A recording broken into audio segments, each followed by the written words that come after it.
హనుమంతుడు కనిపిస్తారు. జెండాపై కపిరాజు అనే నానుడి అప్పట్నుంచే వచ్చింది. అసలు త్రేతాయుగంలో ఉన్న హనుమంతుడు ద్వాపర యుగంలో ఎలా వచ్చాడు?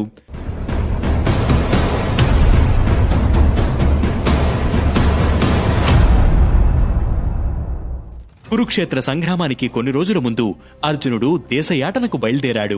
అన్ని పుణ్యక్షేత్రాలు తిరుగుతూ రామేశ్వరానికి చేరుకున్నాడు. అక్కడ రాముల వారు ప్రతిష్ఠించిన రామలింగేశ్వర స్వామిని దర్శించుకుని సముద్ర తీరం వైపు వెళ్లగా రామసేతు కనిపించింది. అప్పుడే అర్జునుడికి ఒక ధర్మ సందేహం వచ్చింది. రాముల వారికి గొప్ప శక్తి ఉంది. విలువిద్యలో ఆయనను మించిన వారు లేరు. అలాంటి రాముల వారు ఆనాడు రామసేతును విల్లులతో ఎందుకు నిర్మించలేదు? కోతుల సహాయం ఎందుకు తీసుకున్నాడు అని సందేహించాడు. ఈ సందేహం గురించి అర్జునుడు మనసులో ఇలా అనుకున్నాడో లేదో ధ్యానంలో ఉన్న హనుమకు ఆ విషయం తెలిసింది. అర్జునుడి సందేహాన్ని తీర్చేందుకు స్వయంగా తానే వానరుడి రూపంలో అర్జునుడి దగ్గరకు వెళ్లాడు. ఏదో తీరని సందేహంలో ఉన్నట్లున్నావు, ఏమిటి సంగతి అని అడిగాడు.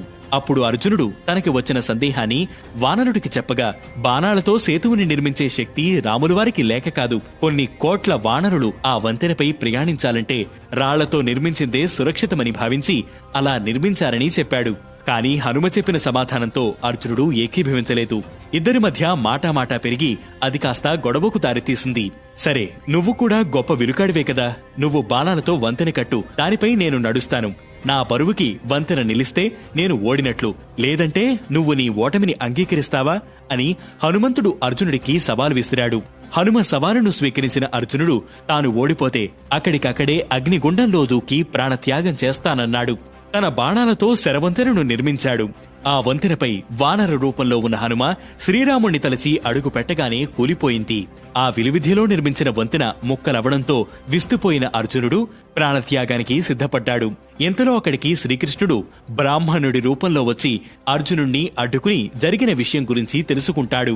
న్యాయ నిర్ణేత లేకుండా జరిగిన పోటీనే కాదని చెప్పి మళ్లీ తన ఆధ్వర్యంలో పోటీ నిర్వహించాలని, ఎవరు గెలిచారో తాను చెప్తానన్నాడు.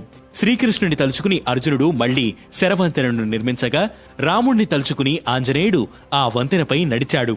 ఈసారి వంతెనకు ఏమీ కాలేదు. ఆంజనేయుడు కుప్పిగంతులు వేసినా చెక్కు చెదరలేదు. అది చూసిన అర్జునుడు, ఆంజనేయుడు ఏదో అద్భుతం జరిగిందని అర్థం చేసుకున్నారు. ఇద్దరిలోనూ తాను గొప్పంటే తాను గొప్ప అన్న అహంభావం పోయాక శ్రీకృష్ణుడు తన రూపంలో సాక్షాత్కరిస్తాడు.